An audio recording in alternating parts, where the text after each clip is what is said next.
Someone asked me if I can use the E6 with the Roomba remote. Here's an older style Roomba remote.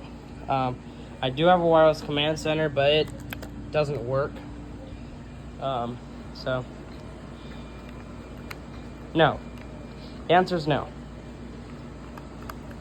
You can't use the remote with the Roomba E6. However, see if I can find it. It's in here. This is a Roomba 655, and you, in fact, can use the remote with Roomba 655.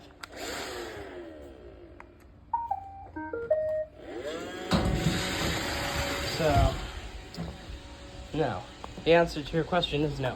Roomba E6 is not able to be used with the remote.